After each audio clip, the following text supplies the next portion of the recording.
सतगुरुदयाल के चरणों में प्रणाम करते हुए सभी साधक बंधु बांधव, अभी हम हमेशा की भांति वचनों का श्रवण कर रहे थे और महापुरुषों के द्वारा फरमाए हुए शब्दों का पाठ भी कर रहे थे। क्या कमाई हमें करना चाहिए जो हमारे साथ जाएगी? ईर्ष्या, द्वेष, क्रोध, इसकी बाढ़ सी आई है, भूकंप आया है और लोग उसी में अपना समय व्यतीत करते हैं। जिसमें समय निकालना चाहिए, लगाना चाहिए, उसमें नहीं लगाते हैं। हमको सब कुछ चाहिए और खबर पल की नहीं होती है। सामान 100 बरस का, पल की खबर नहीं। अगर हम अपने जीवन को सफल बनाना चाहें तो उस मालिक के नाम का सुमरन, सदगुरु ने जो हमको बख्शिश में नाम दिया है, उसका सुमरन निरंतर करते रहेंगे तो हम कई चीजों से निजात पा जाएंगे। क्योंकि हमें फुर्सत ही नहीं होगी। हमारे अंदर जब जाप चल रहा है तो हमें ईर्ष्या, द्वेष और क्रोध किस पे आएगा? लेकिन हम खाली रखते हैं इन चीजों के लिए और उसकी इबादत, उसके नाम के लिए जगह ही नहीं रखते, तो वही उन्हीं सब का कब्जा हो जाता है। भक्ति का रास्ता बहुत कठिन है,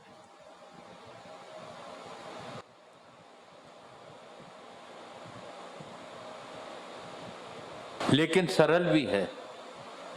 जब कोई मार्गदर्शक मिल जाए, जैसे बीमारी बहुत कठिन है, पर उस बीमारी का सही उपचार किसी डॉक्टर के द्वारा हो जाए तो हम उस बीमारी से निजात पा जाते हैं। हमें डॉक्टर के ऊपर विश्वास करना पड़ता है। डॉक्टर के पास जाते हैं तो विश्वास के साथ ही जाते हैं कि हमें बुखार आ रहा है, खांसी है, जुकाम है, इसकी दवा देंगे, ठीक हो जाएंगे। और कई लोग ठीक भी हो जाते हैं। जब हम दुनिया के इन सब व्यवस्थाओं के अंतर्गत एक दूसरे पे विश्वास करते हैं और कार्य करते हैं, और जिसने दुनिया की व्यवस्था की है और उससे भी परे है, गुरु सदगुरु को ईश्वर से भी कई गुना ज्यादा बताया है। माता पिता से 100 गुना ईश्वर प्रेम करते हैं और ईश्वर से गिनती मान ले 100 गुना गुरु करते हैं। और सतगुरु जिनका समस्त सृष्टि है वो तो कितना करते हैं सोच ही नहीं सकते। लेकिन हमारे कार्य भी तो वैसे हैं कि हम उनके दुलारे बन सकें, ऐसे कार्य हम कर सकें। हमारे ऊपर कब्जा अहंकार का है। क्रोध का मूल कारण अहंकार है। मेरी नहीं सुनी, मेरा कहना नहीं माना, मेरी ये बात नहीं मानी, मेरी वो बात नहीं मानी, वो क्रोधित हो गए। भाई सबके अंदर सत्संग के माध्यम से हम सुनते हैं, सुनाते हैं कि सबके अंदर उस मालिक की ही लीला है और सबके अंदर वो मौजूद है। तो किसके ऊपर हम क्रोध कर रहे हैं? एक माता पिता का क्रोध, गुरुजनों को क्रोध हमारे हित के लिए होता है हमेशा। हमारा क्रोध हमारे स्वयं के अहित के लिए होता है और दूसरे के लिए भी अहित का है, उसमें अहित छिपा हुआ है। जब ये विश्वास के साथ हम चलते हैं, हाँ कहीं व्यवस्थाओं को अनुशासित करना है,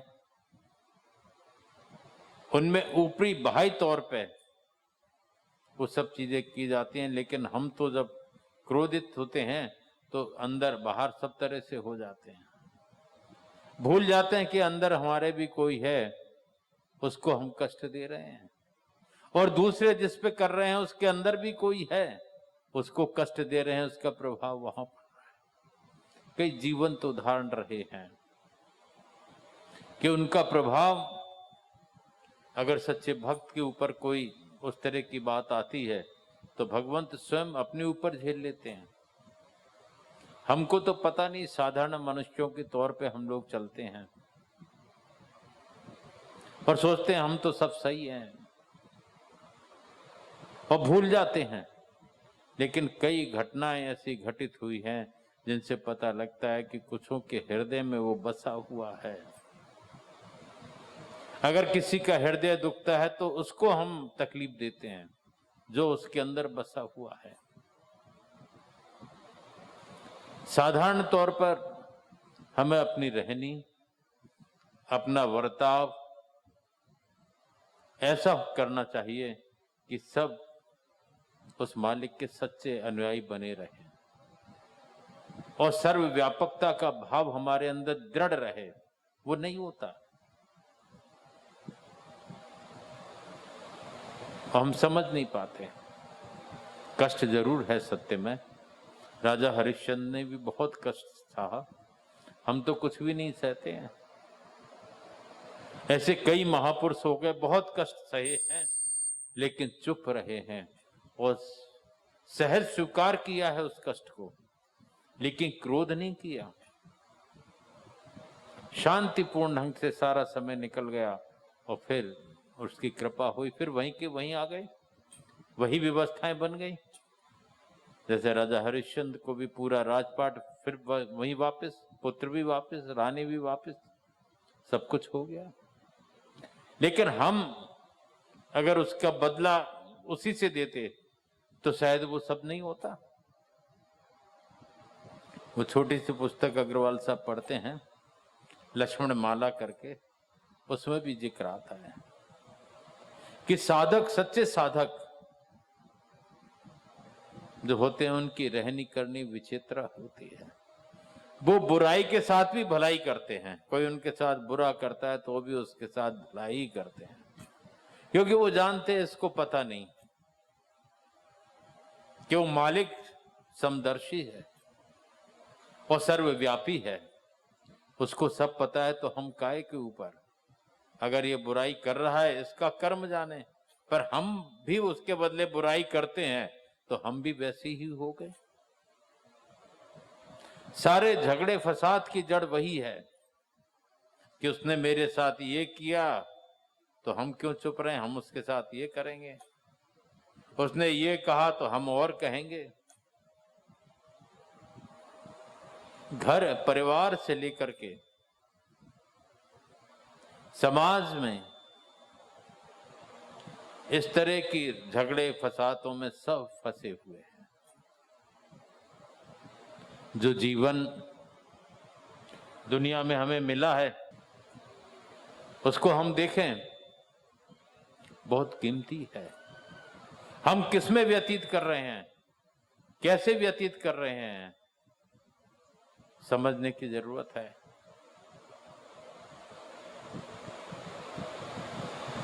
हमें चाहिए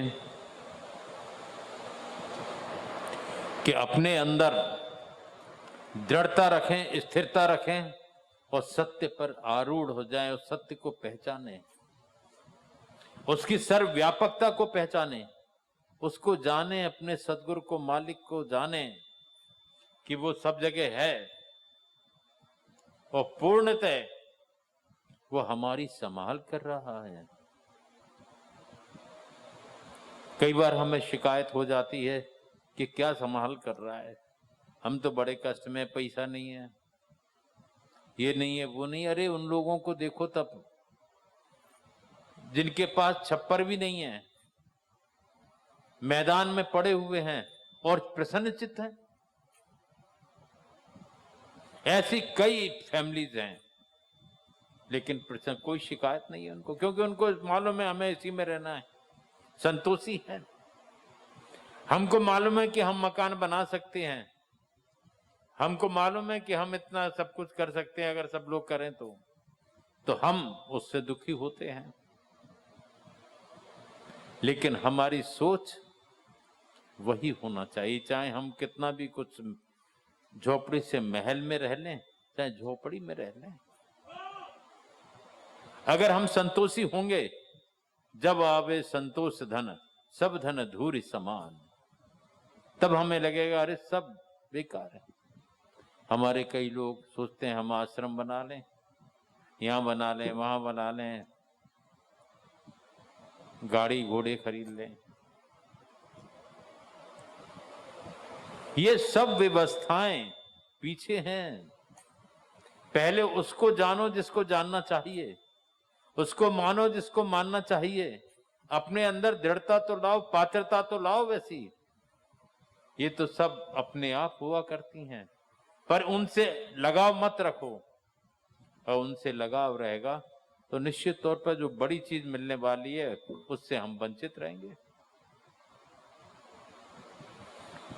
प्रारब्ध में यदि है नहीं तेरे किए क्या होएगा, क्यों बीज बोता कर्म के आकर के यहां फिर रोएगा। प्रारब्ध सबके साथ में सबका है और उसके अनुसार हमें चलना होता है, भोगना होता है। और प्रारब्ध के अनुसार मिलता है। एक किस्सा बार बार ध्यान आ जाता है कि एक राजा, एक नगर के राजा थे। उस नगर की एक व्यवस्था थी कि जब राजा का अंतिम समय होता था, जब वो मृत्यु को प्राप्त हो जाते थे, तो वहां नगर की व्यवस्था थी कि उस परिवार के लोग और नगर के लोग निकलते थे कि जो प्रथम व्यक्ति मिलेगा उसको राजा बना दिया जाता था। ऐसी प्रथा वहां चली आ रही थी। अपन सोच भी नहीं सकते, रंक है कि राजा है, रंक कब हो जाए राजा, रंक हो जाए रंक राजा हो जाए, क्या पता। एक बार उस नगर के राजा का देहावसान हो गया। वो लोग निकले, ढूंढते ढूंढते एक नदी किनारे एक देखा कि एक व्यक्ति, एक भिखारी चिंदियां बटोर के पोटली बांध रहा है। अब वो तो जो नियम था उनका, प्रथम व्यक्ति को राजा बनाना है, उसको पकड़ लिया कि चलो भाई अब तुम राजगद्दी बैठना है। कि नहीं नहीं मैं तो यहीं प्रसन्न हूं। पर वो तो वहां उसकी बात चलेगी नहीं। उसको ले गए, नहलाया धुलाया, राजकीय पोशाक पहनाई और गद्दी पे विराजमान करने के लिए। लेकिन उसने भी क्या किया कि वो जो अपनी पोटली थी उसको कंधे पे रखा, उसको साथ ले गया। और उसको साथ ले जाकर जब राजगद्दी पे बैठा तो उस पोटली को भी बगल में रख लिया उसने। कुछ समय बाद उसके गांव के लोग, पहले ऐसा कुछ रहता था कि नगरवासी भी राज की जो कार्रवाई होती थी उसको देखने के लिए जाया करते थे। तो देखने के लिए कुछ लोग आए, उसमें उसके गांव का एक मित्र भी था। उसने देखा अरे ये राजा बना बैठा, ये कहां से बन गया। इतने में इसकी निगाह भी पड़ी, उसने राजा ने उसको बुलाया, क्यों भाई ठीक हो। कि वो तो सब ठीक है पर तुम राजा कैसे बन गए। उसने सुनाया कि ऐसे कि राजा बन गए जब, तो मुझे पोटली काय को गुदड़ी ये फटे पुराने कपड़ों की क्यों रख रखी है। तो उसने कहा नहीं कुछ नहीं। फिर भी मन नहीं माना, फिर पूछा तो उसने कहा भाई मुझे ये लगा कि ये लोग तो मान तो रहे नहीं, राजा तो बना ही देंगे, बिठाल देंगे, पर मैं जिस दशा में था, जिस स्थिति में था, उसको कभी ना भूलूं, इसके लिए मैंने ये पोटली अपने साथ रखी है कि मैं क्या था उसकी याद ये दिलाती रहती है। आज क्या होता है, जरा से में भूल जाते हैं। धन आया भूल गए, कहीं पैसा मिला भूल गए। वो जीवन नहीं है। अहंकार के पुतले बन गए। वो जीवन है जो वास्तविकता को याद रखे और उसको भी चलाए, तो वो निश्चित तौर से ईश्वर का दास होता है और अच्छी तरह सारा कार्य कर लेता है। अब उसको थोड़ी मालूम था कि वो राजा बनेगा, लेकिन उस दिन को भी नहीं भूला वो जब पहले था।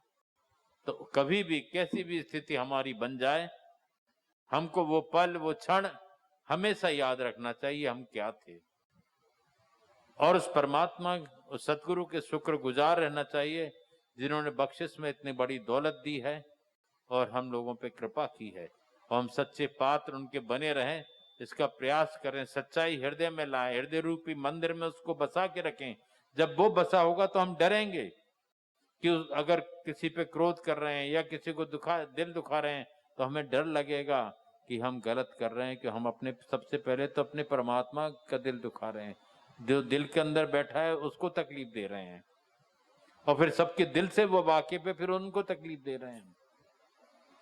तो इन सब चीजों का ध्यान में रखते हुए सच्चे साधक बने, सच्चे अनुयायी बने उस मालिक के, परमात्मा के। हम भी प्रार्थना करेंगे कि सदैव सद्गुरु की कृपा सब पर बनी रहे। ओम।